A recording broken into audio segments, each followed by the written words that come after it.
안녕하세요 armies. இன்றைக்கி நம்ம OT7 FFனா one night stand she returns after 15 years with 7 sons அதோட எபிசோட் 8 தான் பார்க்க போகிறோம். ப்ரீவியஸ் எபிசோட்ஸ் பார்க்கலன்னா டிஸ்கிரிப்ஷனில் தான் பிளேலிஸ்ட்டோட லிங்க் கொடுத்துருப்பேன். ஸோ பார்த்துருந்துருங்க, ஓகேவா? அப்போ தான் உங்களுக்கு இந்த கதை புரியும். அதுக்கப்புறம் மறக்காமல் லைக் பண்ணிவிட்டு சப்ஸ்கிரைப் பண்ணிட்டு பாருங்கள். சரி, ஓகே. லாஸ்ட் எபிசோட் எங்கே முடிச்சிருந்தோமோ அதுலேருந்தே கண்டினியூ பண்ணலாம், ஓகேவா? என்னோடய வாய்ஸ் கொஞ்சம் ஒரு மாதிரி இருந்துச்சுன்னா கொஞ்சம் அட்ஜஸ்ட் பண்ணிக்கோங்க, சாரி. சரி, வாங்க நம்ம டைரெக்டாக இந்த வீடியோக்குள்ளே போயிடலாம். இப்போது ஸ்டார்டிங் சீன்லேயே ஜேகே தான் செம்மையாக உட்காந்து குடிச்சிட்ருக்காரு. ஒரு பப்பு மாதிரி இருக்குது. ஸோ அதில் தான் உட்காந்து செம்மையாக குடிச்சிட்ருக்காரு. அவரால் நீங்கள் சொன்னதையுமே ஏற்றுக்க முடியல. அதே நேரத்தில் மற்ற மெம்பர்ஸும் உங்களுக்கு தான் சப்போர்ட் பண்ணிகிட்டு இருந்தாங்க. ஸோ ஜேகே தான் தப்புன்ற மாதிரி பேசுனாங்களா? ஸோ அது ஜேகேக்கு பிடிக்கவே இல்லை. ஸோ அதனால தான் எல்லாத்தையும் சேர்த்து வச்சு இப்போ செம்மையாக குடிச்சிட்ருக்காரு. இவரை தேத்தலான்னு சொல்லி வந்துட்டே அவங்க செம்மையாக குடிச்சு அவர் மட்டையாக இப்போ கிடக்கிறாரு, ஜேகேவை சமாதானப்படுத்தாமல். ஜேகே யாரையுமே கண்டுக்கல. அவர் பாட்டில் ட்ரிங்க்ஸ் பண்ணிகிட்ருக்காரு. அவர் மனசு ஆடுற வரையுமே. இது வேறு காலியாக போயிட்டுருக்கு. இன்னொரு பாட்டில் ட்ரிங்க்ஸ். ஓகே சார் அப்படின்ட்டு இன்னொரு பாட்டில் எடுத்துகிட்டு வந்து அவன் வைக்கிறான். அப்போ ஜேகே அதை எடுத்துகிட்டு அப்படியே குடிக்க போகிறாரு. அப்போது அந்த பாட்டிலை இன்னொரு கை பிடிக்குது. யார் அப்படின்ட்டு ஜேகே நிமிர்ந்து பார்த்தா அங்கே நம்ஜூன் தான் இருக்கார். நம்ஜூனை பார்த்துட்டு, நீங்கள் எங்கே என்ன பண்ணுறீங்க? என்னடா ஜேகே பண்ணிகிட்ருக்க? என்ன பண்ணிகிட்ருக்கேன் தெரியலையா? குடிச்சிட்ருக்கேன். அது தெரியுது, ஆனால் எதுக்கு இப்படி குடிச்சிட்ருக்க? ஆமாம், நான் பண்ணது தானே தப்பு, என் மேல் தானே எல்லா தப்பும். அவள் சொன்னதெல்லாம் உங்களுக்கு தப்பாக தெரியல, அப்படி தானே? ஜேகே அப்படி கிடையாது, உனக்கு புரியுது தானே அவள் எவ்வளோ கஷ்டமாக இருப்பாங்கன்னு. அந்த நேரத்தில் நீயும் இப்படி பண்ணா அப்போ அவங்க நம்மளை பற்றி இப்படி தானே நினைப்பாங்க. ஸோ நீயும் கொஞ்சம் புரிஞ்சுக்கூடா ஜேகே. என்ன நான் புரிஞ்சுக்கணுமா? அப்போ அவளும் புரிஞ்சுக்க ட்ரை பண்ணணும் தானே. ஆனால் அவள் என்ன?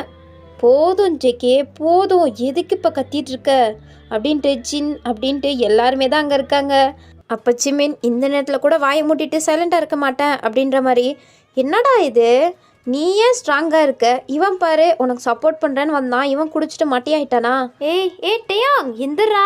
எந்திரிக்கலன்னு வச்சுக்க, அப்படியே ஒரு கால் எடுத்து உன்னை முதிச்சுன்னு வச்சுக்க, அங்கே போய் விழுந்துருவ அப்படின்ட்டு ஜிமின் வேற அங்கே டேயாங்க வம்பிழுத்துட்டு இருக்காரு. ஜிமின் என்ன லூசுத்தனமாக பண்ணிகிட்ருக்க, கொஞ்சம் அமைதியாக இருக்கியா? இங்கே வந்தது ஜேகேவை சமாதானப்படுத்துறதுக்கு, நீ பிரச்சனை பண்ணிகிட்ருக்காத. நான் பிரச்சனை பண்ணுறேன்னா நான் என்ன பண்ணேன்? நான் பாட்டில் டேயாங்க எழுப்பிட்டு இருக்கேன். என்னடா மச்சான் அப்படின்ட்டு டேயாங் சொல்கிற மேலே கையை போடுறாரு. டேயாங் விடு ஃபஸ்ட்டு என்ன அப்படின்ட்டு தள்ளி விட்டு மறுபடியும் போய் வேறு பக்கத்தில் படுத்துக்கிட்டாரு. ஜிமின் அங்கிட்டு வம்பிழுக்கிறதுக்காண்டி போயிட்டாரு. இங்கிட்டு சுகா சொல்கிறாரு, ஏன்டா இப்படி பண்ணுற? குடிக்காத, நிறுத்து. நான் குடிப்பேன், எனக்கு மனசு தீர்ற வரையுமே எனக்கு குடிப்பேன். இத்தனை வருஷமாக 15 வருஷமாக நாம் எல்லாருமே எவ்வளோ கில்ட்டியாக இருந்தோம். நம்ம அன்றைக்கி ஒரு நாள் பண்ண தப்புக்கு நம்ம எல்லோரும் எவ்வளோ கில்ட்டியாக ஃபீல் பண்ணோம். அதெல்லாம் அவளுக்கு மனசுக்கு தெரியலையா? அவளுக்கு மட்டும்தான் கஷ்டமா? நம்மளுக்கெல்லாம் கஷ்டம் இல்லையா அப்படின்ட்டு ஜேகே உண்மையாக தான் சொல்கிறாரு. ஏன்னா இந்த 15 இயர்ஸாகவே பிடிஎஸ் எல்லாருமே ரொம்ப ரிக்ரெட் பண்ணிட்டு இருந்தாங்க. ரியாவை பார்க்குறதுக்கு முன்னாடி ரொம்ப ரிக்ரெட் ஆகிருந்தாங்க. நம்ம ரொம்ப பெரிய தப்பு பண்ணிட்டோம் அப்படின்ட்டு எல்லாருமே ரொம்ப கஷ்டமாக தான் இருந்தாங்க. அதுக்கப்புறம் ரியா வந்த பிறகுதா சரி ஓகே நம்ம பண்ண தப்புக்கு இவளுக்கு நம்ம ரெஸ்பான்சிபிலிட்டி எடுத்துக்கலான்னு அவங்க இன்ஸ்டண்ட்டாக ஓகேன்ற மாதிரி ஒத்துட்டு இருந்திருப்பாங்க ரியாவோட டீலுக்கு. எப்படியோ நம்மளால் வாழ்க்கை போன இந்த பொண்ணுக்கு நம்ம மறுபடியும் வாழ்க்கை கொடுத்தோம்ல அப்படின்ட்டு கொஞ்சம் மன ஆறுதலில் தான் இத்தனை வருஷமாக இருந்தாங்க. ஆனால் அது ரியா கிடையாது, நீங்கள் தான் அப்படின்ட்டு தெரிய வரும்போது உங்ககிட்ட மன்னிப்பு கேட்கணும் தான் எல்லாருமே நினச்சாங்க. அதுவும் இல்லாமல் அவங்களுக்கு பிறந்த குழந்தைங்கள எல்லாத்தையுமே நீங்கள் பத்திரமா வளர்த்துட்டு இருந்தீங்க. ஸோ அது எல்லாத்துக்குமே சேர்த்து அவங்க உங்களுக்கு தேங்க்ஸ் பண்ணணும்னு நினச்சாங்க. நீங்கள் அவங்க மனசில் எங்கேயோ தான் இருந்தீங்க. ஆனால் நீங்கள் அந்த மாதிரி வார்த்தையை விட்டது தான் ஜேகேவை ரொம்ப ட்ரிகர் பண்ணிடுச்சு. மற்ற மெம்பர்ஸ் எல்லாம் இங்கே பாரு ஜேகே, நாம் என்ன தான் கஷ்டப்பட்டிருந்தாலும் நம்மளை விட கஷ்டப்பட்டது வயந்தான். அவங்க எவ்வளோ கஷ்டப்பட்டிருப்பாங்க பாரு. இப்போ வரையுமே அவங்க எவ்வளோ பத்திரமா நம்மளுக்கு பிறந்த குழந்தைய எவ்வளோ பத்திரமா அவங்க வளர்த்துட்ருக்காங்க. ஆனால் நீ பண்ணியிருக்கக்கூடாது ஜேகே, கொஞ்சம் யோசிச்சு பாரு அப்படின்ட்டு சொல்கிறாரு. அதுக்கப்புறம் தான் ஜங்கு கொஞ்சம் அமைதியாகிறாரு.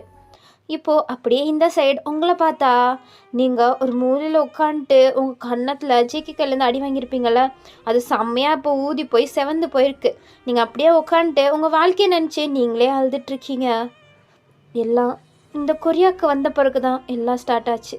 இந்த கொரியாவுக்கே நம்ம மறுபடியும் வந்திருக்கக்கூடாது அப்படின்ட்டு நீங்கள் வந்ததை நினச்சி தான் ரொம்ப ரிக்ரெட் பண்ணுறீங்க. நீங்கள் மட்டும் இங்கே வராமல் இருந்திருந்தா மறுபடியும் பிடிஎஸை மீட் பண்ண தேவை இருந்திருக்காது. மறுபடியும் இப்போது இவங்க கூட இருக்கணுமா அப்படின்ற மாதிரி உங்களுக்கு பிடிக்கவே இல்லை. அப்போது அம்மா அப்படின்ற மாதிரி வாய்ஸ் கேட்க நீங்கள் திரும்பி பார்த்தா டோர் ஓப்பன் பண்ணிவிட்டு மூணு தான் உள்ள வரா. மூணை பார்த்தானே மூன் நீயா நீங்கள் என்ன பண்ணுற? அம்மா இதோ இந்த டைரி அப்படின்ட்டு கையில் ரியாவோட டைரி வச்சுருப்பாளாம். நீங்கள் இந்த டைரி உன்கிட்ட? இதுவா? இதை நான் ஜிமின் அப்பாவோட ரூமில் பார்த்தேன். நீங்கள் தான் நீ கேட்டுட்டு இருந்தீங்களே, நான் இப்போ யதார்த்தமாக ஜிமின் அப்பா ரூம் போகும்போது இதை பார்த்தேன். ஸோ அதனால தான் நீங்கள் கேட்டிங்களே அப்படின்ட்டு எடுத்துகிட்டு வந்தேம்மா அப்படின்ட்டு அவள் வந்து உங்கள் பக்கத்தில் உட்கார்றா. உங்கள் ரூமே கொஞ்சம் இருட்டாக இருக்கனால உங்கள் கண்ணம் செவந்து போனது சரியாக தெரியல. ஸோ அவங்க பக்கத்தில் உட்காந்துட்டு, அம்மா உங்களுக்கு தெரியுமா இந்த டைரி எங்கள் அம்மாவோடது? தெரியும். ரியாவோடது தானே? ஆமாம், ரியாவோடது தான். இந்த டைரியை நான் ஒரு தடவை எடுத்தேன். பட் எனக்கு இதில் என்ன இருக்குதுன்னு படிக்க அப்போ தெரியல. இப்போயும் கொஞ்சம் கொஞ்சம் தான் படிப்பேன். பட் இது என்னென்னலாம் எனக்கு சரியாக புரியல. நீங்கள் சொல்கிறீங்களா என்னென்ன? இல்லை இது வேணாம், இது ஜஸ்ட்டு கதை மாதிரி, அவ்வளோதான். கதையா? என்ன கதை? என்னோடய வாழ்க்கை கதை. என்ன நிஜமாவா? அப்படியெல்லாம் ஒன்றும் இல்லை, சும்மா சொன்னேன். சும்மா சொன்னீங்களா? நான் கூட உண்மைதானோன்னு நம்பிட்டேன். சரி ஓகே, நான் உங்களுக்கு ஒன்று சொல்லட்டா? சொல்லு. ஒரு நாள் நான் இந்த டைரியை எடுத்தேன். எங்கள் மம்மி இதை சின்சியராக எழுதி வச்சிட்டு இருந்தாங்க. என்னதான் இது அப்படின்ட்டு எனக்கு ரொம்ப க்யூரியஸாக இருந்துச்சு. ஸோ அதனால் மம்மி இல்லாத போது நான் இந்த டைரி எடுத்துகிட்டு என் ரூமுக்கு வந்துட்டேன். ரூமுக்கு வந்துட்டு ஓப்பன் பண்ணி பார்த்தா எனக்கு ஒன்றுமே தெரியல. ஏன்னா எனக்கு அப்போ படிக்க தெரியாது. ஸோ அதனால தான், இப்பயும் தெரியாதான், அது விடுங்க.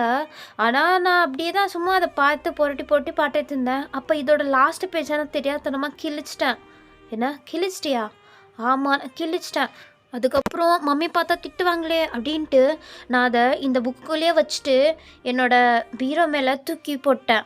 ஸோ அதனால் மம்மி அதுக்கப்புறம் கண்டுபிடிக்க மாட்டாங்கல்ல. ஆனால் அவங்க தேடினாங்க. ஆனால் லாஸ்ட் வரை கண்டுபிடிக்கவே முடியல. நான் எவ்வளோ சூப்பராக ஒழிச்சு வச்சுருக்கேன்ல அப்படின்ற மாதிரி அவள் சொல்கிறா. அப்போ நீங்கள் என்ன மூன்னு சொல்லிகிட்ருக்க? ஆமாம், உண்மையாக சொல்கிறேன், நான் கிரேட்டு தானே அப்படின்ட்டு அவள் பேசிகிட்டு இருக்கும் போதே நீங்கள் அந்த டைரியை பிடிங்கி என்ன பேப்பர் அப்படின்ற மாதிரி புக்கை தான் திருப்பி பார்த்துட்ருக்கீங்க. அப்போ கீழே அப்படியே அதை ஆட்டி பார்க்கும்போது அதுலேருந்து ஒரு ஃபோட்டோ விழுவுது. அதோடு சேர்த்து அந்த பேப்பரும் விழுவுது. இந்த பேப்பர் தான் நான் கிழிச்சிட்டேன் அப்படின்ற மாதிரி சொல்கிறா. அந்த பேப்பரை ஃபோல்டு பண்ணி உள்ளே வச்சுருக்கா. ஸோ அதனால தான் உங்களுக்கு அது தெரியல நீங்கள் படிக்கும்போது. ஸோ அந்த லெட்டர் எடுக்கிறீங்க, அதோடு சேர்த்து அந்த ஃபோட்டோவையும் எடுக்கிறீங்க. இப்போது அந்த லெட்டர் ஓப்பன் பண்ணி இப்போ படிக்கிறீங்க. இப்போ தான் உங்களுக்கு ஒரு பெரிய ட்விஸ்ட்டே காத்துட்ருக்கு. அதில் ரியா எழுதியிருக்கா வயன். அப்புறம் இன்னொரு விஷயம், இதை நான் ரீசெண்டாக தான் கண்டுபிடிச்சேன். இது எனக்கே இப்போ தான் தெரிஞ்சிச்சு. அது வந்து அன்றைக்கி பப்பில் உனக்காண்டி தான் ட்ரிங்க்ஸ் மிக்ஸ் பண்ணி ஒருத்தனை எடுத்துகிட்டு வர சொன்னேன். அவன் எடுத்துகிட்டு வரும்போதே யாரோ ஒருத்தங்க அந்த ட்ரிங்க்ஸை எடுத்துகிட்டு போயிட்டாங்க அப்படின்ற மாதிரி சொன்னான். சரி நீ ஒருத்தன் ஏன்டா அப்படி பண்ணுற, போய் இன்னொரு ட்ரிங்க்ஸ் பாட்டிலில் போய் மிக்ஸ் பண்ணி எடுத்துகிட்டு வா அப்படின்ற மாதிரி சொன்னேன். ஸோ அந்த ட்ரிங்க்ஸை தான் நீ குடிச்சு மட்டையான. ஆனால் இன்னொரு ட்ரிங்க்ஸ் பாட்டிலை யார் எடுத்துகிட்டு போனா தெரியுமா? அது சுகா தான் எடுத்துகிட்டு போனார். சுகா தான் எடுத்துகிட்டு போய் மற்ற மெம்பர்ஸ்க்கெல்லாம் கொடுத்துருக்காங்க. ஸோ மற்ற மெம்பர்ஸும் அந்த மாத்திரை கலந்த ட்ரிங்க்ஸை தான் குடிச்சிருக்காங்க. அதனால தான் அவங்களுமே செம்ம மட்டையாக இருக்காங்க. இது கோயின்சிடென்ட்டாக என்னன்னு எனக்கு தெரியாது வயன். ஆனால் இதை நான் ரீசெண்டாக தான் கண்டுபிடிச்சேன். ஸோ அவங்களுமே அன்றைக்கி கான்ஷியஸில் இல்லாததுக்கு காரணம் இது தான். தெரிஞ்சோ தெரியாமலையோ உனக்கு இப்படி நடந்ததுக்கு முழு காரணமும் நான் தான் வயன். அதை நினச்சி நான் ரொம்ப ரிக்ரெட் பண்ணுறேன். இந்த புக்கை நான் உனக்கு உன்னோட அட்ரஸ்க்கு அனுப்பி வைக்கிறேன். இதை படித்தாச்சோ நீ மறுபடியும் இங்கேயே வந்துரு. இவங்க எல்லாருமே எவ்வளோ ரிக்ரெட் பண்ணுறாங்க தெரியுமா? என்கிட்ட எத்தனையோ தடவை சாரி கேட்டாங்க அன்றைக்கி நடந்ததுக்காண்டி. ஸோ அவங்கெல்லாம் நல்லவங்க வயன். நீ மட்டும் இங்கே வந்தனா நீ தான் அந்த பொண்ணு, நான் கிடையாது, நான் சும்மா தான் சொன்னேன், நான் வயனோட அக்கா தான் அப்படின்ட்டு ஒத்துக்கிட்டு நான் மூணை கூட்டிகிட்டு இங்கேருந்து கிளம்பிடுவேன். உன்னை அவங்க பத்திரமா பார்த்துப்பாங்க வயன். நீ மறுபடியும் இங்கேயே வந்துரு அப்படின்ட்டு எழுதி வச்சுருக்கா. நீங்கள் அதை பார்த்துட்டு என்ன சொல்கிறதுனே உங்களுக்கு சுத்தமாக புரியல. ஏன்னா நீங்கள் கோவமாக இருந்ததே அவங்க ட்ரிங்க்ஸ் பண்ணியிருந்தாலும் அவங்க கொஞ்சம் கான்ஷியஸில் தானே இருந்திருப்பாங்க.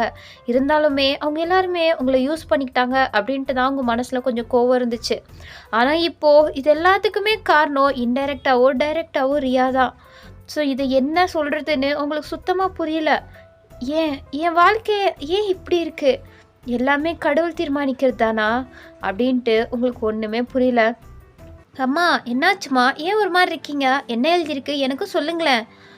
அது வந்து ஒன்றும் இல்லை முன், நீ போம்மா. என்னம்மா? ஐயோ டைம் ஆச்சு முன், தூங்கணும்ல, தூங்கு போ. நாளைக்கு நான் உன் கூட சேர்ந்து விளாட்றேன் சரியா? என்ன என் கூட விளாடுவீங்களா? விளாடுவேன், தூங்கு போ அப்படின்ட்டு மூணு அனுப்பி வச்சுறீங்க. அவ்வளோ ஓகேம்மா, குட் நைட், ஸ்வீட் ட்ரீம்ஸ் அப்படின்னு சொல்லிட்டு அங்கேருந்து கிளம்பிட்டா. அதுக்கப்புறம் நீங்கள் அந்த லெட்டரை வச்சுட்டு ஒரு ஃபோட்டோ இருந்துச்சு, அது என்னன்ற மாதிரி ஓப்பன் பண்ணி பார்க்குறீங்க. அந்த பர்சனை பார்த்துட்டு நீங்கள் ஷாக் ஆகுறீங்க. அது வேறு யாரும் இல்லை, ரியாவோட எக்ஸ் பாய் ஃப்ரெண்ட். அவன் தான் ப்ரெக்னென்ட் ஆக்கிட்டு விட்டுட்டு ஓடி போயிட்டானே அவனோட ஃபோட்டோ பார்த்துட்டு நீங்கள் ஷாக் ஆகுறீங்க. ஆனால் உங்களுக்கு அவன் தான் மூனோட அப்பா நல்லா தெரியாது. ஆனால் உங்களுக்கு அவன் ரோஹித், அது ஸ்கூல் டைமில் லவ் பண்ணிகிட்டு இருந்தா ரியா அப்படின்ற மாதிரி மட்டும்தான் தெரியும். ஸோ ரியா என்ன இவனோட ஃபோட்டோ இன்னும் வச்சுருக்கா அப்படின்ற மாதிரி திருப்பி பார்த்தா அதில் மூனோட அப்பா அப்படின்ற மாதிரி போட்டிருக்கு. ஸோ இப்போ தான் உங்களுக்கு புரியுது, அப்போ இந்த ரோஹித் தான் ரியாவை ப்ரெக்னென்ட் ஆக்கிட்டு விட்டுட்டு ஓடி போயிட்டானா அப்படின்ட்டு உங்களுக்கு அதுவும் தெரியுது. ஸோ நீங்கள் நம்ம வாழ்க்கையில் என்ன தான் நடக்குதுன்னு சுத்தமாக புரியல உங்களுக்கு. சரின்ட்டு அந்த ஃபோட்டோவையும் அதுக்கப்புறம் இந்த லெட்டரையுமே அந்த புக்குக்குள்ளேயே வச்சுட்டு அங்கிட்டு வச்சிட்டிங்க. இந்த டைரி உங்களுக்கு எப்பயோ வர வேண்டியது, ஆனால் மூன் தான் அந்த டைரியை ஒழிச்சு வச்சனால தான் ரியாவால் அந்த டைரியை உங்ககிட்ட அனுப்ப முடியல. இல்லைனா அந்த டைரி எப்பயோ உங்கள் கைக்கு சேர்ந்துருக்கோம். ஸோ நீங்களும் கொரியாவுக்கு வந்திருப்பீங்க. ஆனால் அதெல்லாம் நடக்காமல் போயிடுச்சு. இதை என்ன சொல்கிறதுன்னு உங்களுக்கே தெரியல. அப்போது உங்கள் டோர் நாக் ஆகுது. நீங்கள் யார் அப்படின்ட்டு சொல்லிட்டே பக்கத்தில் போகிறீங்க. ஒரு ஃபுட் ஸ்டெப்ஸ் மட்டும்தான் கேட்குது. நான் தான் ஜேகே. அப்போது உங்களுக்கு கொஞ்சம் திக்குன்னு தான் இருக்குது, ஏன்னா அவர் உங்களை அடிச்சிட்டார்ல. ஸோ உங்களுக்கு கொஞ்சம் பயமாக தான் இருக்குது. ஸோ நீங்கள் டோர் ஓப்பன் பண்ணலை, கையை மட்டும் டோர் ஓப்பன் பண்ணுற மாதிரி வச்சுருக்கீங்க. நீ டோர் ஓப்பன் பண்ணணும்லாம் அவசியம் இல்லை, நான் உங்ககிட்ட கொஞ்சம் பேசணும், அவ்வளோதான். நான் பேசுகிறத மட்டும் கொஞ்சம் நேரம் கேளு. நான் உன்னை அடிச்சிருக்கக்கூடாது தான், நான் ரொம்ப கோவப்பட்டுட்டேன், என்னை மன்னிச்சிடு. ஆனால் நீ பேசின தப்பு தானே. நாங்கள் எல்லோரும் ஒன்றும் அப்படி நினைக்கல. ரியாவை நாங்கள் யாருமே யூஸ் பண்ணிக்கல. நாங்கள் அவளோட ரெஸ்பான்சிபிலிட்டி எடுத்துக்க சொல்லி அவள் கேட்டா, சரின்ட்டு நாங்களும் அதை தான் செஞ்சோம். ஏன்னா நாங்கள் பண்ணது எவ்வளோ பெரிய தப்புன்னு எங்களுக்கும் தெரியும். நாங்கள் அன்றைக்கி கான்ஷியஸாக இருந்திருந்தா இந்த தப்பு எதுவுமே நடந்திருக்காது. ஆனால் ஒரு விதத்தில் நாங்கள் எல்லாருமே தான் காரணம். இந்த 15 இயர்ஸாகவுமே நாங்கள் இதை நினச்சி ரொம்ப ரிக்ரெட் பண்ணியிருக்கோம். ஸோ இப்போது அது நீ தான் தெரியும் போது எங்களுக்கு இன்னுமே கஷ்டமாக இருந்துச்சு. உங்ககிட்ட மன்னிப்பு கேட்கணும் தான் எல்லாருமே உன்கிட்ட மன்னிப்பு கேட்கறதுக்காண்டி ட்ரை பண்ணோம். ஆனால் நீ தான் அதை புரிஞ்சிக்கவே இல்லை. ஆனால் என்ன அறியாமையே நான் அப்படி நடந்துக்கிட்டேன். உங்ககிட்ட நான் அப்படி நடந்திருக்கக்கூடாது, நான் அத்துமீறி இருக்கக்கூடாது. ஆனால் நான் அது வேணும்னு பண்ணலை, எனக்கே தெரியல ஏன் அப்படி பண்ணேன்னு. ஸோ என்னை மட்டும் மன்னிச்சிட்டு வையன், ஐ எம் சாரி அப்படின்ட்டு ரொம்ப பொலைட்டாக ரொம்ப காமாக உங்ககிட்ட மன்னிப்பு கேட்டு போகிறாரு. அவர் பண்ண தப்பு தானே அவர் புரிஞ்சுக்கிட்டாரு. ஏன்னா மற்ற மெம்பர்ஸ் எல்லாம் கொஞ்சம் சொல்லி புரிய வச்சனால ஜேகேவும் புரிஞ்சுக்கிட்டாரு.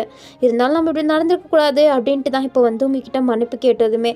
உங்ககிட்ட டைரெக்டாக பார்த்து சொல்கிறது எப்படின்னா அவருக்கு தெரியல. ஸோ அதனால தான் இப்போது உங்ககிட்ட எப்படியோ சொல்லி முடிச்சுட்டு அங்கேருந்து கிளம்புறாரு. நீங்கள் வேகமாக டோர் ஓப்பன் பண்ணிட்டு பார்க்குறீங்க. ஆனால் அதுக்குள்ளே ஜேகே அவர் ரூம்குள்ளே போயிட்டு லாக் போட்டார். நீங்கள் சாரி, நானும் அப்படி பேசியிருக்கக்கூடாது தான் அப்படின்ட்டு பொறுமையாக சொல்லிவிட்டு நீங்கள் உள்ளே போயிட்டீங்க.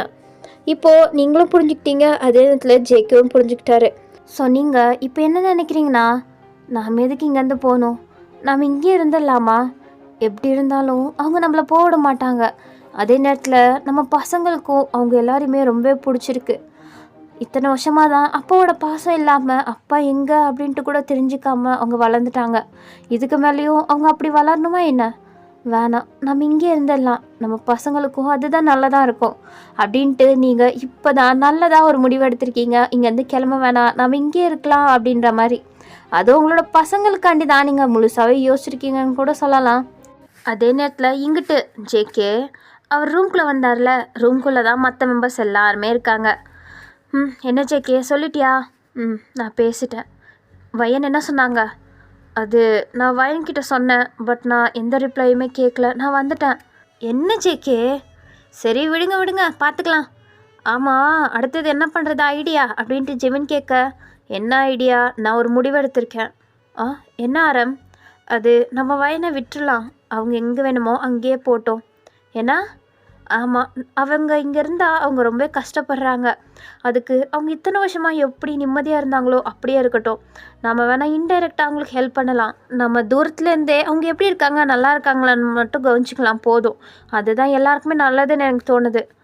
ஆனால் இல்லை நம்ஜோன், அது இல்லை விடு ஜின், நீ வேற எதுக்கு? நம்ஜுன்னு சொல்கிறது தான் கரெக்டுன்னு எனக்கும் தோணுது அப்படின்ட்டு ஜேஹப் சொல்கிறாரு. எல்லாருக்குமே கொஞ்சம் ஓகேன்ற மாதிரி தான் தெரியுது. பட் இதில் ஜிம்மினுக்கு சரி, ஜின் அவங்களுக்கெல்லாம் கொஞ்சம் பிடிக்கல தான், பட் இவன் ஓகேன்ற மாதிரி ஒத்துக்கிட்டாங்க.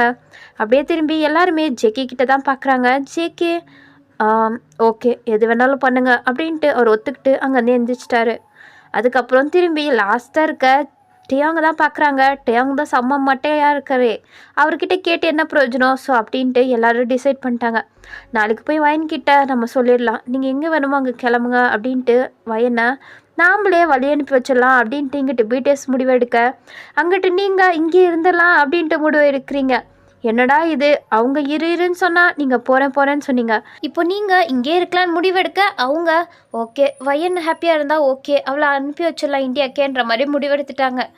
என்னடா இது, இதெல்லாம் எப்போ தான் சால்வ் ஆக போதும். ஆனால் இது சால்வ் ஆகிறதுக்கு முன்னாடியே வேறு ஏதாச்சும் பிரச்சனை வந்துட்டா என்ன பண்ணுறது? சரி வாங்க பார்ப்போம் அப்படி என்ன தான் பிரச்சனை வரப்போகுதுன்னு. ஸோ அப்படியே டைம் ஸ்கிப் ஆகுது. இங்கிட்டு பிடிஎஸ் எல்லாருமே வெயிட் பண்ணிகிட்ருக்காங்க உங்ககிட்ட சொல்லி உங்களுக்கு எது விருப்பமோ அதே பண்ணுங்கன்ற மாதிரி சொல்கிறதுக்காண்டி. அவங்களுக்கு என்னமோ நீங்கள் ஹாப்பியாக இருந்தால் போதும், இன்னுமே உங்களை கஷ்டப்படுத்தி பார்க்கணுன்னு அவங்க விரும்பலை. ஸோ அதனால தான் எல்லாருமே முடிவெடுத்து அங்கே உட்காந்துட்ருக்காங்க. அதே நேரத்தில் இங்கிட்டு நீங்கள் நம்ம இங்கே இருக்கலாம், நம்ம பசங்களுக்காண்டியாச்சும் நம்ம இங்கே இருக்கலாம், இப்போயாச்சும் உங்களோட அப்பா பாசம் உங்களுக்கு கிடைக்கட்டும் அப்படின்ட்டு நீங்கள் பிடிஎஸ் கிட்டே பேசுகிறதுக்காண்டி இறங்கி வந்துட்டுருக்கீங்க. அதே நேரத்தில் மெம்பர்ஸுமே உங்களை பார்த்துட்டு எந்திரிச்சு நிற்கிறாங்க. நீங்களுமே வரீங்க ஒருத்தராக பார்த்துட்டு. எல்லாருமே கொஞ்சம் வருத்தமாக தான் இருக்காங்க. ஒருவேளை நாம் பண்ணதில் தான் இவங்க எல்லோரும் இவ்வளோ வருத்தமாக இருக்காங்களா அப்படின்ட்டு நீங்கள் பார்த்துட்டு ஏதாவது வரீங்க. மெம்பர்ஸ் எல்லாம் அவங்கக்கிட்ட பேசுகிறதுக்காண்டி வெயிட் பண்ணுறாங்க. நீங்களும் அவங்கக்கிட்ட பேசுகிறதுக்காண்டி வெயிட் பண்ணிகிட்ருக்கீங்க. ஸோ அப்படியே நீங்கள் அவங்கக்கிட்ட வந்துட்டுருக்கும்போது அம்மா குட் மார்னிங் அப்படின்ட்டு லயனா அவங்களோட 7 பசங்களும் அதோடு சேர்த்து 3மே வரா. ஸோ இந்த நேரத்தில் பேச முடியாதுன்னு உங்களுக்கும் புரிஞ்சிடுச்சு, மெம்பர்ஸுக்குமே புரிஞ்சிடுச்சு. ஸோ அவங்க சரி வாங்க எல்லோரும் போய் சாப்பிட்லாம், ஓகே அப்படின்ட்டு எல்லோரும் டைனிங் டேபிளில் உட்காந்துட்ருக்காங்க. பிடிஎஸ் எல்லாம் என்ன பேசுகிறது அப்படின்ட்டு கொஞ்சம் ஆக்வர்டாக தான் உட்காந்துட்ருக்காங்க. அப்போ நீங்களும் எதுவுமே பேசாமல் சைலண்ட்டாக இருக்கும்போது ஜிந்தா வந்துட்டு எல்லாருக்குமே ஃபுட்டெல்லாம் சர்வ் பண்ணிகிட்ருக்காரு. இல்லை நானே போட்டுக்கிறேன் அப்படின்ட்டு நீங்களே தான் உங்களுக்கு நீங்களே போட்டுக்கிறீங்க, பசங்களுக்கும் நீங்கள் தான் போட்டு கொடுக்குறீங்க. ஸோ அவங்க எல்லோரும் ஜாலி அப்படின்ற மாதிரி சொல்லிகிட்டே சாப்பிட்டுட்ருக்காங்க. ஸோ எல்லோரும் இப்போ கொஞ்சம் அமைதியாக சாப்பிட்டுட்ருக்காங்க. பசங்களெல்லாம் கொஞ்சம் குசுன்னு பேசிகிட்ருக்காங்க. அப்போது ஜின் ஒரு நிமிஷம் என்ன அப்படின்ற மாதிரி எல்லோரும் திரும்பி ஜின்னை பார்க்குறாங்க. என்கிட்ட ஒரு எமர்ஜென்சி ஜோக் இருக்குது, நான் சொல்லட்டா? தேவையில்ல, நீங்கள் மட்டும் சொல்லவே வேணாம் அப்படின்ட்டு டேயாங் சொல்கிறாரு. டேய் சும்மாறா, அதான் ஜின் சொல்கிறேன்றார்ல, உனக்கு என்ன பிரச்சனை அப்படின்ட்டு ஜிமின் தான் சப்போர்ட் பண்ணுறாரு. சொல்லுங்கள் அப்படின்ட்டு பசங்கள்லாம் ஆர்வமாக வெயிட் பண்ணிகிட்ருக்காங்க. சொல்லட்டா? சொல்லுங்கள். அது ஆனியன்ஸ் எல்லாம் எந்த மாதிரி மியூசிக்கை கேட்கும்னு தெரியுமா உங்களுக்கெல்லாம் அப்படின்ட்டு கையை நீட்டி எல்லாருக்கிட்டையுமே கேட்குறாரு. பட் ஒருத்தருக்குமே ஆன்சர் தெரியல. அப்போது இல்லை எங்களுக்கு தெரியாதே அப்படின்ட்டு குக்கி சொல்கிறாரு. சரி நோ வரிஸ், நானே சொல்கிறேன். ஆனியன்ஸ் எல்லாம் R&B மியூசிக்கை தான் கேட்பாங்க, ஏன்னா அந்த சாங்கை கேட்டால் தான் எல்லோரும் விழுந்து அழுவுமே அப்படின்ற மாதிரி அவரே ஜோக் சொல்லிவிட்டு அவரே சிரிக்கிறாரு. அப்போது ஹோபினா, என்ன நீங்கள் இவ்வளோ பெருசாக விழுந்தோம் ஒரு கரெக்டான ஜோக்கை சொல்ல முடியல, கிரிஞ்சு பண்ணிட்டு சுற்றிட்டுருக்கீங்களா அப்படின்ற மாதிரி சொல்லிவிட்டு அவன் பார்க்குறான். அங்கே பிடிஎஸ் மெம்பர்ஸ் எல்லாம் இதுக்கு தான் வேணான்னு சொன்னன்ற மாதிரி டேயாங் முடிச்சிட்ருக்காரு. மற்றவங்கெல்லாம் இது தெரிஞ்சது தானே அப்படின்ட்டு கண்டுக்காமல் சாப்பிட்டுட்ருக்காங்க. அப்போது மினி, ஆனால் எனக்கு பிடிச்சிருக்கப்பா அப்படின்ற மாதிரி சொல்கிறாரு. இந்த ஜோக்கு நடந்ததே உங்களை சிரிக்க வைக்கணுன்றதுக்காண்டி தான், கொஞ்சமாச்சும் மூமெண்ட் ஏதாச்சும் தெரியுதா அப்படின்ற மாதிரி உங்களை பார்த்தா நீங்கள் லைட்டாக சிரிக்கிறீங்க, அதுவும் ஒரு மாதிரி வீக்காக ஒரு மாதிரி சிரிக்கிறீங்க. ஸோ அதை பார்த்தோன்னே எல்லாருக்குமே கொஞ்சம் குஷியாக தான் இருக்குது. பரவாயில்லையே வயன் சிரிச்சிட்டாங்க, அதுவும் இந்த மாதிரி கன்றாவி ஜோக்குக்கெல்லாம் பரவாயில்ல, வயன் சிரிச்சா போதுன்ற மாதிரி தான் எல்லாருக்கும் கொஞ்சம் நிம்மதியாக இருக்குது. அப்போது ஜிமின் ஜின்னை பார்த்து கண்ணடிச்சிட்டு ஓகே மிஷின் சக்ஸஸ் அப்படின்ற மாதிரி தம்ஸ் அப் காமிச்சிட்ருக்காரு. ஜின்னு சிரிச்சிட்டு ஓகேன்ற மாதிரி உட்காந்துட்டு சாப்பிட ஆரம்பிச்சிட்டாங்க.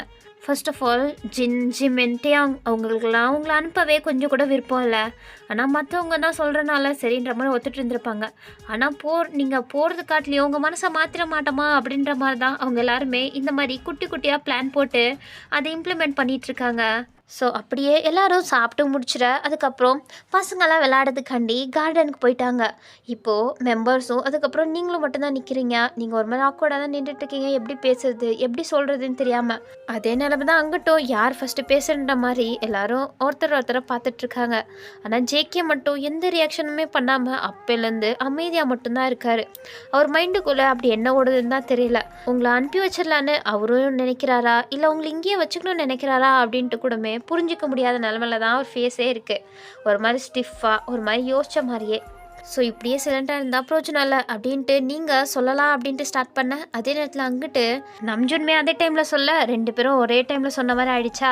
ஸோ அதனால் கொஞ்சம் நேரத்துக்கு அப்புறம் இல்லை வயன் நீங்களே சொல்லுங்கள், இல்லை பரவாயில்ல நீங்களே ஃபஸ்ட் சொல்லுங்கள், இல்லை வயன் நீங்கள் சொல்லுங்கள் அப்படின்ட்டு மாறி மாறி யார் சொல்கிற மாதிரி 2 பேரும் வாய் வார்த்தையால் சொல்லிட்டு இருக்கீங்க. அப்போ ஜிமின் சென்டரில் நின்றுக்கிட்டு யாராச்சும் ஒருத்தவங்க சொல்லி தான் தொலைங்களேன் அப்படின்ட்டு மைண்ட் வாய்ஸ் ஓட்டிகிட்டு இருக்காரு. 2 பேரும் சொல்கிற மாதிரி தெரியல. அப்போ நீங்களே சரி ஓகே நானே சொல்கிறேன் அப்படின்ட்டு நீங்கள் சொல்ல மற்றவங்களாம் அமைதியாயிட்டாங்க. அப்போ நீங்கள் அது வந்து அப்படின்ட்டு நீங்கள் சொல்ல வரும்போது யார் இவ்வளோ மார்னிங் வந்திருக்கிறது அப்படின்ட்டு எல்லோரும் திரும்பி அந்த சைடு தான் பார்க்குறாங்க. அப்போ ஒருத்தன் கோட் சூட்டில் அங்கே நின்றுட்டுருக்கான். என்னடா ஜிமின், யாராச்சும் பிஸ்னஸ் பார்ட்னர் தான் இங்கே வர சொன்னியா என்ன மீட்டிங்காண்டி? ஏன்னா நான் கிடையாதே. அப்போ யார் அது? எனக்கு என்ன தெரியும், வாங்க பார்க்கலாம். என்ன வீட்டுக்கு வந்தவங்கள இப்படி தான் வெளில நிற்க வச்சே பேசுவீங்களா என்ன அப்படின்ட்டு அங்கே வெளில நின்றுட்டுருக்கவனும் சொல்கிறான். சரி உள்ளே வாங்க அப்படின்ட்டு இன்வைட் பண்ணுறாங்க. ஸோ அந்த வெளில நின்றுட்டுருக்கவனும் உள்ளே வரான். நீங்கள் அப்படியே ஷாக் ஆகிட்டு அவனை தான் பார்த்துட்ருக்கீங்க. பட் மற்ற மெம்பர்ஸ் எல்லாம் யார் நீங்கள்? நான் தான் ரோஹித்தா? யார் உங்களுக்கு எங்களை தெரியுமா என்ன? ஐ திங்க் எனக்கு உங்கள் எல்லாரையுமே தெரியும். பட் உங்கள் எல்லாருக்கும் தான் எனக்கு தெரியுமான்னு தெரியாது. பட் வயனுக்கு கன்ஃபார்ம் என்ன தெரிஞ்சிருக்கும் அப்படின்ட்டு திரும்பி உங்களை தான் பார்க்குறான். ஏன்னா நீங்கள் இன்னுமே அந்த ஷாக்லேருந்து வெளியே வரல. இவனா இது மூனோட அப்பா தானே அப்படின்ற மாதிரி தான் நீங்கள் இப்போ எதுக்கு இங்கே வந்தான் அப்படின்ற மாதிரி தான் அவனை ஷாக்கிங்காக பார்த்துட்ருக்கீங்க. ஃபஸ்ட் டைம் பார்த்தோன்னே உங்கள் கடையில் தெரிஞ்சிருச்சு. அப்போது வயன் உங்களுக்கு தெரிஞ்சவனா என்ன? அவளுக்கு நான் ரொம்ப தெரிஞ்சவன். ஸ்கூல் டைமில் நிறுத்து. நீ இங்கே என்ன பண்ணுற? நீ எதுக்கு ஃபஸ்ட் இங்கே வந்த? என் அக்கா வேணான்னு சொல்லிட்டு தானே விட்டுட்டு போனேன். மறுபடியும் எதுக்கு தேடி வந்த? வேணான்னு சொல்லிட்டு தான் விட்டு போனேன். ஆனால் இப்போது என்னோடய பொண்ணு அவள் தான் இங்கே வளர்ந்துட்டுருக்காளே, அவளை என் கையோட கூப்பிட்டு போகலான்னு தான் வந்தேன். யார் நீங்கள் சொல்லிகிட்ருக்கீங்க அப்படின்ட்டு ஜின் சொல்கிறாரு. அப்போது வேறு யார்? மூன், ரியாவோட பொண்ணு. சரி என்னோட பொண்ணு, அவளை கூப்பிட்டு போகலான்னு தான் வந்தேன் அப்படின்ட்டு சொல்லும் போது தான் பிடிஎஸ்க்குமே தெரியுது அது வந்து ரியாவை ப்ரெக்னென்ட் ஆகிட்டு விட்டு ஓடி போனானே அவன்ட்டு. ஸோ பிடிஎஸ்க்கு கொஞ்சம் கோபம் வருது. சரி நீ எதுக்கு இங்கே வந்திருக்க? அதுதான் சொன்னேனே சார், நான் மூணை கூப்பிட்டு போகலான்னு வந்தேன். என்ன மூணு யார் உனக்கு? என்னோட பொண்ணு. ஓ, இத்தனை வருஷம் கழிச்சு இப்போ தான் உனக்கு உன்னோட பொண்ணுன்னு தெரிஞ்சுதா என்ன? இத்தனை வருஷமாக ஒரு தடவை கூட மூணு நீ பார்க்க வந்தது கிடையாது. ஆமாம், பார்க்க வந்தது கிடையாது. இப்போ தான் வந்திருக்கேனே. மூணை என்கிட்ட அனுப்பி வச்சுருங்க. எங்கே மூன் இங்கே இருக்கியா அப்படின்ற மாதிரி வீடு ஃபுல்லுமே தேட ஸ்டார்ட் பண்ணிட்டான். அப்போ ஜேஹோ போயிட்டு நில்றியா, உன்னை யார் ஃபஸ்ட்டு இங்கெல்லாம் தெரிய சொன்னா? ஃபஸ்ட்டு வெளில போ, உன்னை வீட்டுக்குள்ளே அலோவ் பண்ணதே தப்பு, வெளில போ. ஏன்னா போகணுமா? நான் மூணு இல்லாமல் எங்கேயுமே போக மாட்டேன். என்னோட பொண்ணை என் கூட அனுப்பி வச்சுருங்க, அப்போ நான் இங்கேருந்து கிளம்பிடுவேன். ஏன்னா உன்னோட பொண்ணா? வெக்கமா இல்லை உனக்கு? என் அக்காவை அப்படியே அண்ணாத மாதிரி விட்டுட்டு போனியே, அப்போ தெரியல உனக்கு? இப்போது உன்னோட பொண்ணா? மரியாதை இங்கேதான் கிளம்பிட்டா உனக்கு நல்லது. மூணெல்லாம் உன் கூட அனுப்பி வைக்கவே முடியாது. என்ன நீ இவ்வளோ பேசுகிற? அப்போல்லாம் ஒன்றுமே பேச மாட்டேன், இப்போ என்னென்னா இவ்வளோ நல்லா பேசுகிறியே, பார்க்கவும் கொஞ்சம் அழகாக மாறிட்ட போல அப்படின்ற மாதிரி உங்களை ஒரு மாதிரி பேசிகிட்டு இருக்கான். சி நிறுத்துறியா? ஏன் இவ்வளோ கேவலமாக பேசுகிற? ஏன்னா கேவலமாக பேசுகிறேன்னா என்ன வயன்? ஒரு காலத்தில் நான் உன்னைய லவ் பண்ணுவேன் அப்படின்ட்டு சொல்லும் போது தான் இந்த விஷயமும் பிடிஎஸ்க்கு தெரியுது. அவர் என்ன வயனை லவ் பண்ணானா அப்படின்ட்டு அவங்களுக்கெல்லாம் உண்மை தெரிஞ்சு ஒரு மாதிரி ஷாக்கிங்காக தான் பார்க்குறாங்க. இங்கே பாரு, எதா வேணாலும் இருந்துட்டு போகுது, மரியாதையாக இங்கேருந்து கிளம்பிடு, அவ்வளோதான் உனக்கு. என்ன வயன் நீ இப்படியெல்லாம் எகிறக்கூடாது. இருந்தாலும் எனக்கு இதுவும் பிடிச்சிருக்கு வயன் அப்படின்ட்டு உங்ககிட்ட வரான். நீங்கள் ஒரு 2 ஸ்டெப் பின்னாடி போகிறீங்க. அப்போது பிடிஎஸ்லாம் வந்துட்டு உங்ககிட்ட வரவிடாத மாதிரியே முன்னாடி நின்றுக்கிட்டாங்க. யார் பாஸ் நீங்கள்லாம்? சும்மா டிஸ்டர்ப் பண்ணிவிட்டு நானே ரொம்ப நாள் கழிச்சு வயனை பார்த்தேன்னு ஆசையாக பேச போனால் நீங்கள் வேற. இங்கே பாரு, அவ்வளோதான் உனக்கு மரியாதை. இப்போ இங்கேருந்து கிளம்புன்னு வச்சுக்கோ, எங்களோட பாடி கார்ட்ஸை கூப்பிட்டு அடித்து உன்னை வெளில துரத்த வேண்டியதாக இருக்கும். கூல், எதுக்கு இவ்வளோ கோவப்படுறீங்க? கொஞ்சம் பொறுமை முக்கியம் பாஸ் அப்படின்ட்டு அவன் கூலாக ஹேண்டில் பண்ணிகிட்ருக்கான். இங்கே பாரு, ரொம்ப பண்ணிகிட்ருக்க, இப்போ இங்கேருந்து கிளம்பிட்டா உனக்கு நல்லது.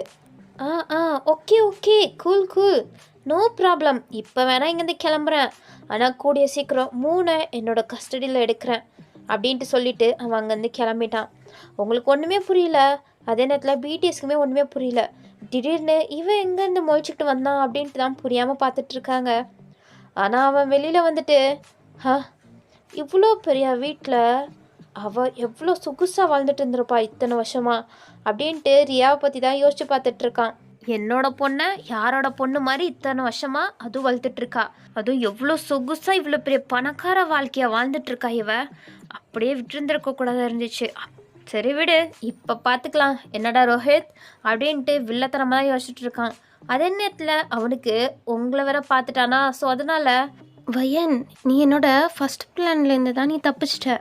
ஆனால் இந்த வாட்டி கன்ஃபார்ம் நீ என்கிட்ட மாட்டி தான் ஆகணும். இந்த பிளான்லேருந்து உன்னை நான் தப்பிக்கவே விட மாட்டேன். உன்னை நான் கன்ஃபார்ம் அடையாமே விட மாட்டேன் வயன் அப்படின்ட்டு இப்போ உங்களை பார்த்தனால உங்கள் மேலேயும் உனக்கு ஆசை வந்துருச்சு. ஸோ அப்படியே இந்த சைடு பிடிஎஸ் எல்லாருமே அப்படியே நின்றுட்டு மைண்டுக்குள்ளே எல்லாத்தையுமே யோசித்து பார்த்துட்ருக்காங்க. திடீர்னு எதுக்கு அவன் இங்கே வரணும், எதுக்கு மூணை கேட்கணும், இத்தனை நாளாக வராதவன் இப்போ எதுக்கு வரணும் அப்படின்ட்டு எல்லாருமே ஒரு யோசனையில் இருக்காங்க. அதே நேரத்தில் நீங்களுமே அதான் யோசிச்சுட்ருக்கீங்க. இவன் எதுக்கு திடீர்னு வரணும், ஏதோ தப்பாக இருக்கே அப்படின்ட்டு யோசிக்கிறீங்க. அப்போது அண்ணா என்ன பண்ணுறதா இருக்கீங்க, இவன் என்ன பண்ணலாம், என்ன பண்ணுறதுன்னு எனக்கும் தெரியல. இவன் பெரிய ப்ராப்ளமாக வருவான்னு மட்டும் நல்லா தெரியுது. இவன் சாதாரணமாக ஆள் மாதிரி தெரில. சுகா, நீ கொஞ்சம் இவனை பற்றி பேக்ரவுண்ட் எல்லாம் வெரிஃபை பண்ணு. ஓகே அண்ணா, வேணா அவனை முடிச்சு விட்றலாமா அப்படின்ட்டு ஜேகே கேட்க நீங்கள் அப்படியே ஷாக் ஆகி ஜேகே பார்க்குறீங்க. எல்லாருக்கும் இது நார்மல் தான், பட் உங்களுக்கு செம்ம ஷாக்கு. நீங்கள் அப்படியே பார்க்க அதை புரிஞ்சுக்கிட்ட நம்ஜுன் தான். ஜேகே என்னடா உளறிட்டு இருக்க? இல்லைண்ணா, அவனை முடிச்சு விட்டா எல்லா ப்ராப்ளமும் சால்வ் ஆகிடும்ல. அப்போ ஜிமின் தான், என்னடா நீ லூசுத்தனமாக விளையாடிட்டு இருக்க வயன், அதெல்லாம் ஒன்றும் இல்லை, அவன் அப்படி தான் சும்மா அப்படி சொல்லிகிட்டு இருக்கான், மற்றபடி ஒன்றுமே கிடையாது வயன்.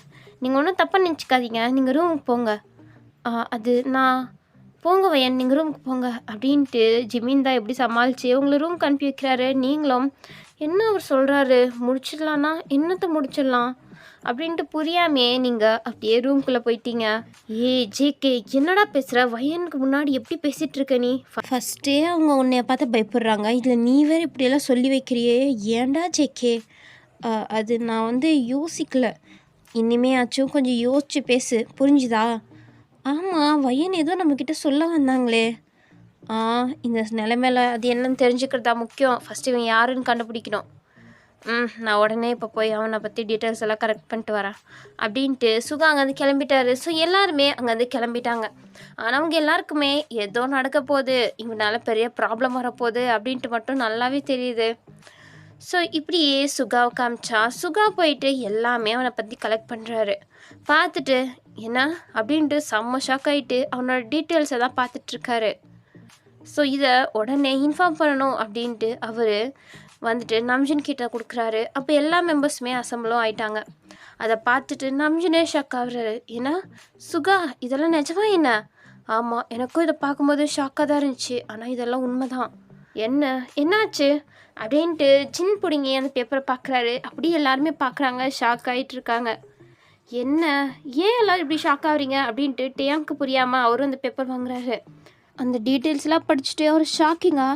அப்போனா அவன் திடீர்னு இப்போ வந்தது மூணை மட்டும் இங்கேருந்து பிரிச்சுட்டு போகிறது கிடையாது, வயனையும் அவன் அடையிறதுக்காண்டி தானா அப்படின்ட்டு ஷாக்காகி கேட்குறாரு. அதுக்கு எல்லாருமே அப்படியே தான் இருக்கணுன்ற மாதிரி தான் ரியாக்ஷன் கொடுத்துட்ருக்காங்க. ஏன் டேயாங் அப்படி சொல்லணும்? அதுவும் இல்லாமல் அவர் கரெக்டாக தானே சொல்கிறாரு. ரோஹித் கூட அந்த வீட்டை விட்டு போகும்போது வயன் ஒன்றையும் நான் அடைஞ்சே தீருவேன் அப்படின்ற மாதிரி தான் சொல்லியிருப்பான். அது எப்படி பிடிஎஸ் எல்லாம் கரெக்டாக யோசிச்சிருக்காங்க? அது எப்படி உங்களுக்கு தெரியும்? அதுவும் இல்லாமல் அந்த ரோஹித் ஃபஸ்ட்டு பிளானில் தான் நீ என்கிட்ட தப்பிச்சிட்ட, ஆனால் இந்த வாட்டி தப்பிக்கவே விட மாட்டேன் அப்படின்ற மாதிரி சொன்னான். அப்படின்னா ஃபஸ்ட்டு பிளான் என்னவாக இருந்திருக்கும்? அதுலேருந்து நீங்கள் எப்படி தப்பிச்சிங்க அப்படின்ட்டுலாம் நம்ம நெக்ஸ்ட் எபிசோடில் பார்க்கலாம். ஓகேவா? ஓகே, உங்களை நெக்ஸ்ட் எபிசோடில் பார்க்குறேன். டாட்டா.